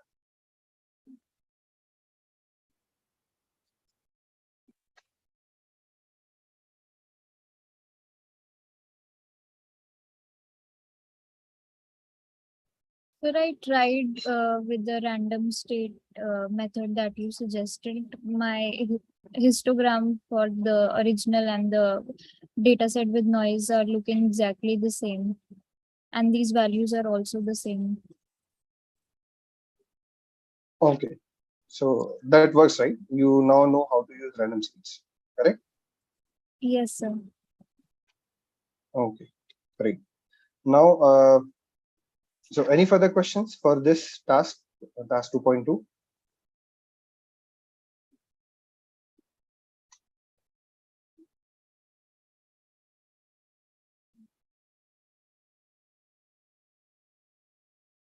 Okay, so random seed is particularly useful for reproducing your work. If you want to share it with your friends and show them your results, what you got, they can use the random process, but still get the same chart, same output to reproduce your experiment. That is very useful. But sir, adding noise, shouldn't it have made a difference? Why should it not made? Why it should not make any difference? It should make a difference. It should, but it is not Yes. making a difference. The charts are looking exactly the same. Then you must have done something incorrectly. Otherwise, it should produce the same results, right? I mean, not same, but similar results as we are seeing in this chart, right? Sir, I'll send you what I've done. So after this, maybe you can check where I went. Okay, sure. Thank you. Sure. So now there are a bunch of tasks which are available. Do you want me to pick any particular one, or do you want me to go through all of these because we have limited time? So can you do the classification when I'm getting error in this? Okay, sure. So let's do this from sklearn dot datasets import make classification make. So it is very normal and common that you forget what kind of parameters a particular method accepts. Always use this question mark approach and you can find out what do you mean. So it says that generate classifying data using make classification with the following details. Number of features is 2, number of classes is 2, one cluster per class. Okay, so number of samples, I am going to leave it at the default value. Number of features by default is 20, but I only need 2, right? Number of redundant features is okay. Number of classes I want 2, it's already set to 2, so I don't have to do anything. One cluster per class, and this is their feature. This is the parameter which defines it that I want to set. So I'm going to put 1, and that's all. Data is equal to this much. So this n informative, I saw it in make regression also. What does it do? I mean, the document seems to suggest that only those 2 features really matter. Right. The other features might. Right. The other features might be completely noisy, useless. Okay. So if you want a subset of features to be useful, then we just use this n informative, is it? Correct. Absolutely right. Okay, let's see what error it is throwing. Number of informative, redundant, and repeated features must sum to less than the number of total number of features. Okay. So number of features we want to. By default, number of redundant features is 2. Number of repeated is 0, definitely. Number of classes. The number of classes by default 2. I think n informative has to be set to 2, right? Yeah, I was also thinking something similar. The number of features we have set 2. Number of informative features to also 2. And redundant. Number of redundant should be 0.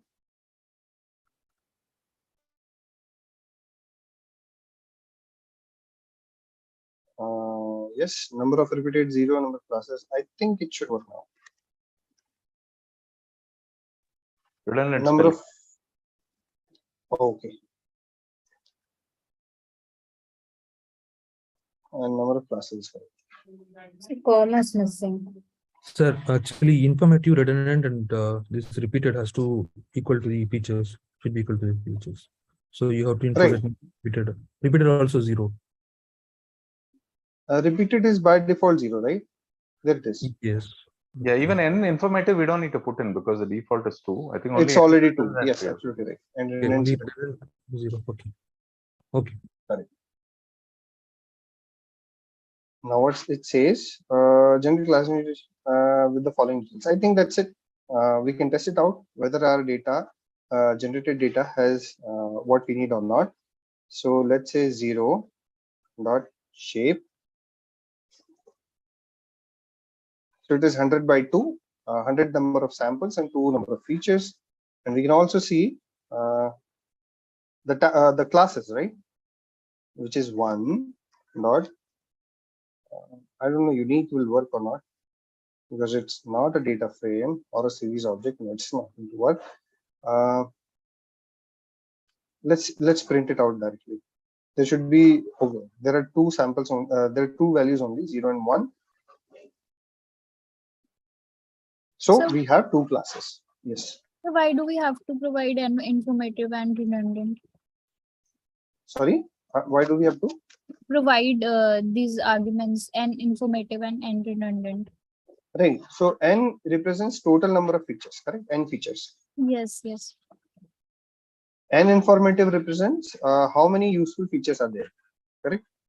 Okay. Out of these n features, this first argument, how many of them are useful? This is this one, correct? Okay, sir. How many of them are repeating? Correct? Okay. And there's one more, which is sorry, redundant, and one more which is repeated. So all of these, which is n underscore repeated, is equal to 0. So sum of these three should be equal to what value we are providing over here. Okay, sir. Got it. Okay. Yeah. And number of clusters per class, what it is? Okay. So whenever number of clusters per class, it is number of clusters. Oh, good point. Let's to answer that, let me visualize the code. Let me visualize the data, and I think that should answer the question. PLT dot scatter data 0 first no, all the rows first column 0th column, and similarly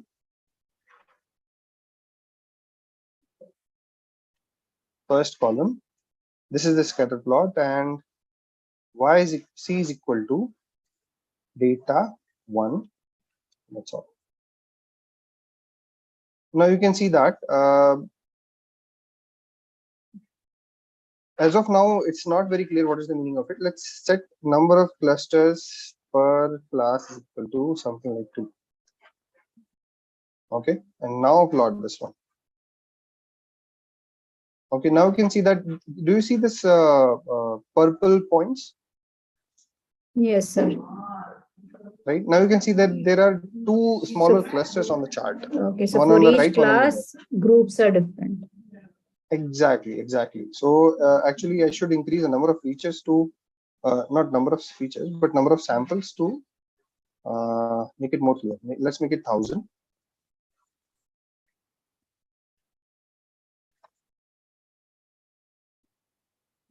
Is it better now? Yes, sir. Okay.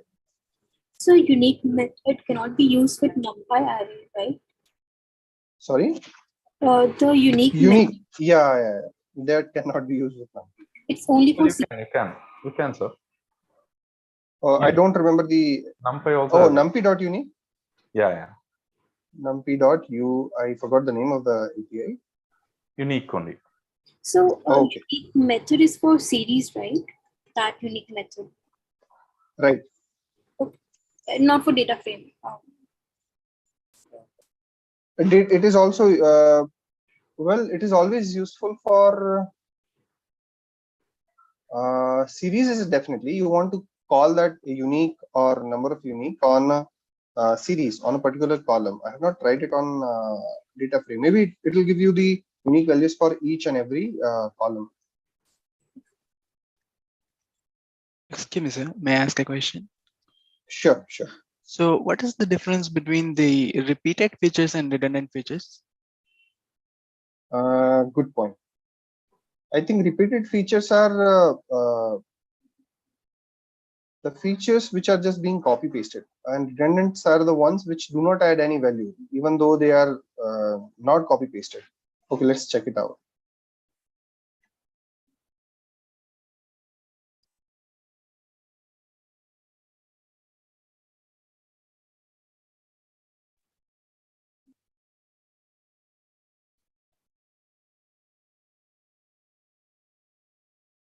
Right. And repeated means duplicate features, and redundant means they I mean they are not adding any value, they are just there. They don't have any information, and they are not repeated either. Sir, it is written in redundant linear combination of the informative features. Correct. So if you remember from your linear algebra classes, if a column can be expressed as a linear combination of other columns, then that means that is adding no value. That is not going to add to the rank of the matrix, and that is basically useless. It is not giving any information. Okay, all right, sir. So that means that we can safely remove the redundant features as well as the repeated ones. Is that right? Absolutely right. Okay, okay, sure. Thank you, sir. Sure.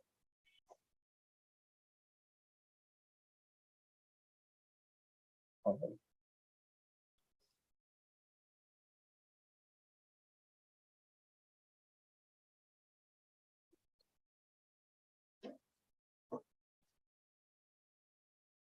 I think we have already completed this one, diabetes data set. Generate and visualize random data. I think that is not necessary because we have used enough randomization using NumPy's random module. Task 4 and task 5, create clustering data set. I think we can do both of these. It will extend, it will take 10 extra minutes.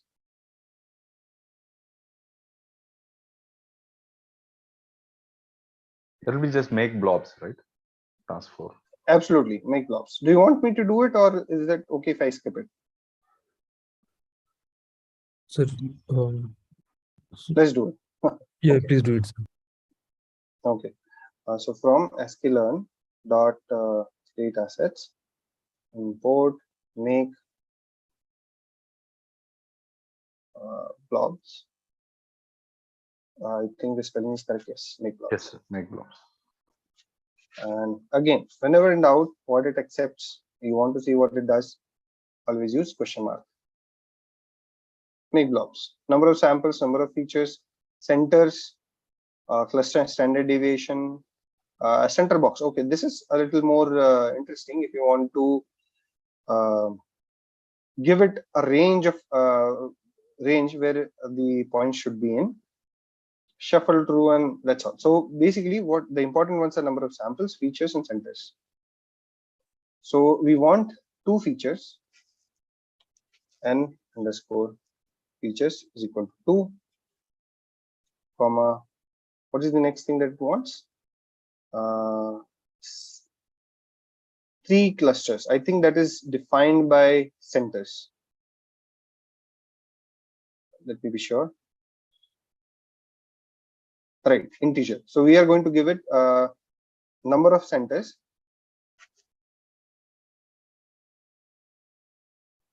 is equal to 3, and that's all. Let's see. Indentation error. How come? Right, there should not be any question mark.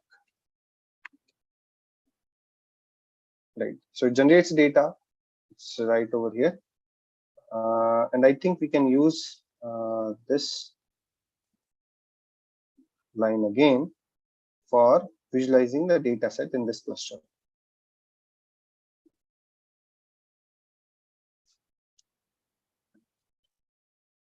There it is. It has 3 centers, basically 3 clusters, and 2 features. One is on x-axis, one is on y-axis. We can also control the standard deviation. I mean, how spread our data points should be. So cluster standard deviation is set to 1. Either we can make it more dense, for example, is equal to, let me put dense 0.5. So that means the points will be closer to each other now. Wait, what? Did I miss something? Okay, I'm really sorry. It should not go over here. It should be inside here.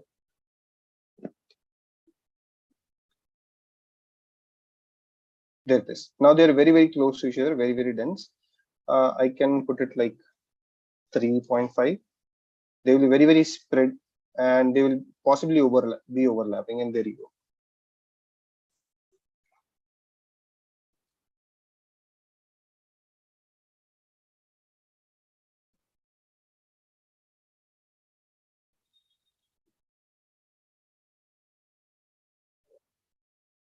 Okay.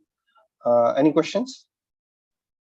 There are other functions like this make regression does only linear regression, is it? Or is there a polynomial regression feature? I mean, can I do a Sir, before polynomial? moving to sir, before moving out of cluster, one more question, sir. So within the centers, so in the help document, it was mentioned like number of centers, comma number of features. So what is the difference between that? So can you go to number the of help centers, comma number of features? Sorry. Okay. Yes. Can you go to make? Okay. So we can give both as an int or array, right? Come to the help. Right. If you want to give the coordinates of the centers, right now it is generating it randomly, absolutely randomly, correct? But if you want to give it some, okay, let me try it.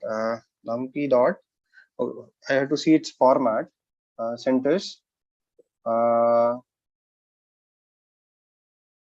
Correct. The number of centers to generate or fixed center location. So either you give it exact number like just we did, or you can give it the exact locations of the centers. Okay, so that will also work. So 0, 0, comma 1, 1, comma 2, 2, something like this should also work. Okay. So in our case, do we need to give 3, 2, or it's just only 3?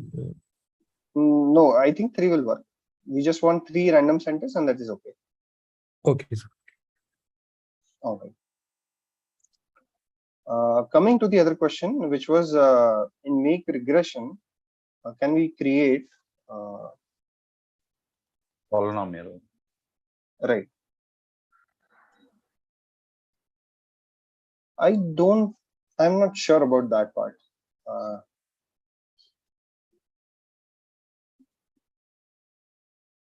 Polynomial.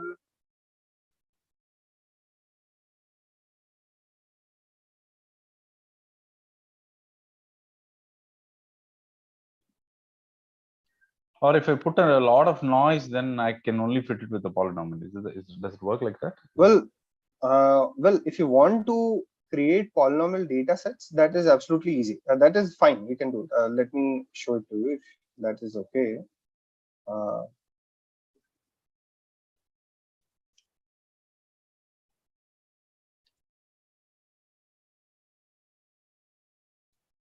Create polynomial regression data set. Okay, so for that, first thing that you'll have to do is you have to figure out the degree. So let me call df f of x.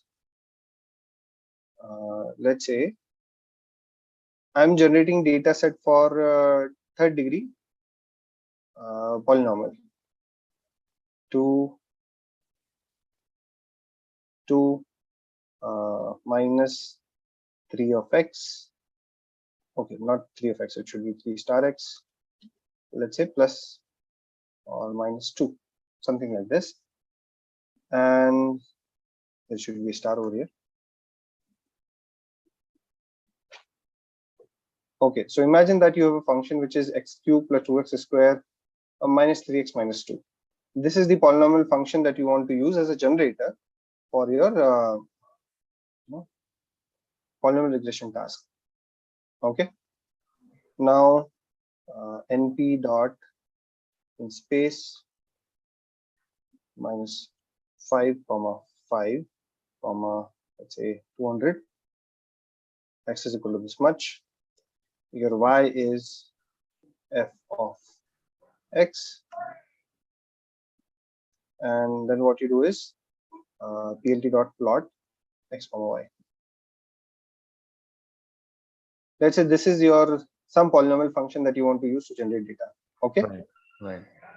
You of course you can change the coefficients. You can either generate these coefficients randomly, or you can do further interesting things with it, but absolutely fine. So right now let's go with this one. And what we are going to do is we are going to generate add some noise to it. Noise np dot random dot rand, and let's say what is the size of this? 200. I want 200 elements, and let me make the standard deviation to be 2 and mean to be 3. All right, and instead of generating plotting, if I want to add noise to my data, I can add this y underscore noisy is equal to y plus noise. And I can basically plot both the charts on the same data. And there you see, maybe I should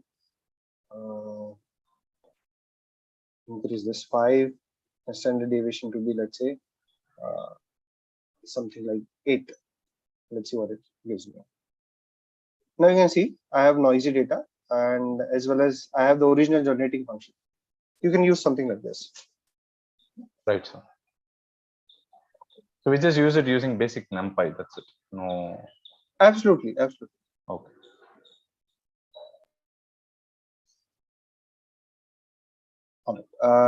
Any further questions?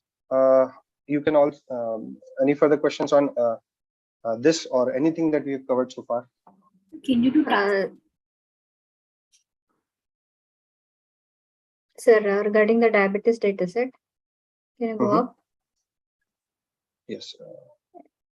There the targets are like 2 values, right? Positive or negative. Okay. Diabetes dataset, I think we explored at the beginning. Yeah. Okay. Yeah. Tell me. Yeah. Here we what have. Should we do with this? Like, yeah. Here we have like 2 target values, positive and negative. Right. And correct. for ML, we need to like convert it into numeric data, right? Absolutely right. Yes. Yeah. But if we translate it, suppose it is 0 and 1.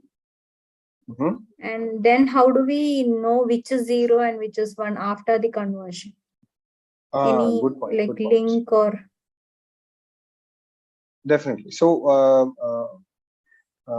one thing I would like to tell you is you are jumping a little bit ahead. So this is Soumya, this is week 2's content, but I'm going to give you a sneak peek into it. Okay, sir. So what was, we should go at the top. I can start from here. Fetch OpenML, and there it is. Diabetes still has it. So for this, actually, what we use is sklearn dot preprocessing dot either ordinal encoder or one-hot encoder. Okay, so let me ordinal encoder. There it is. Ordinal encoder. There it is. Sir, it has to I be can give you an encoder. example of this, but pardon me. Sir, it has to be label encoder, right? Since you are. Well, we can use both of them in this case. This particular case, both of them are applicable. Okay.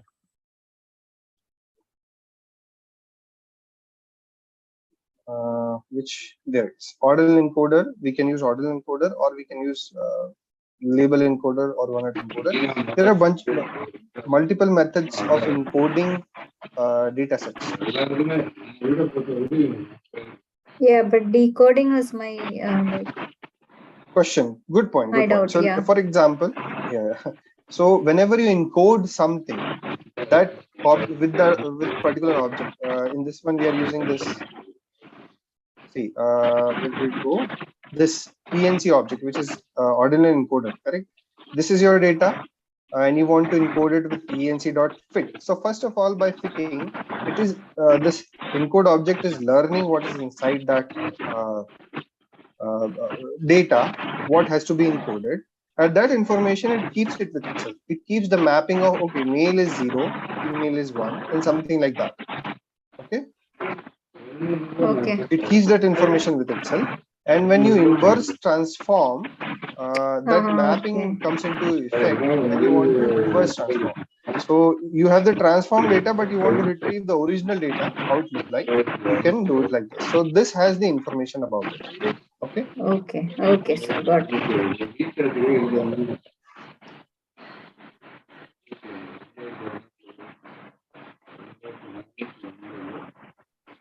Okay, so I think thank you for lending me 10 more minutes. Thank you so much, sir. Yeah. So any questions so far about data loading? Yeah. Thank you. Thank you, Soumya.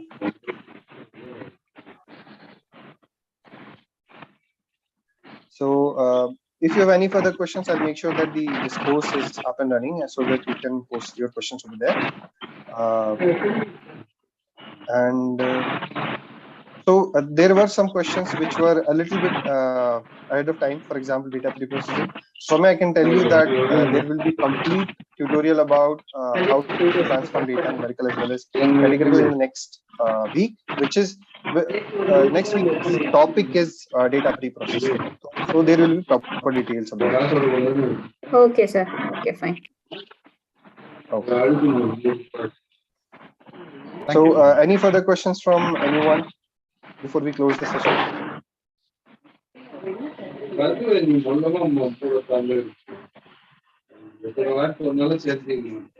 Okay, then thank you everyone. Have a good day. It was a great session. Thank you so much. Thank you, sir. Bye.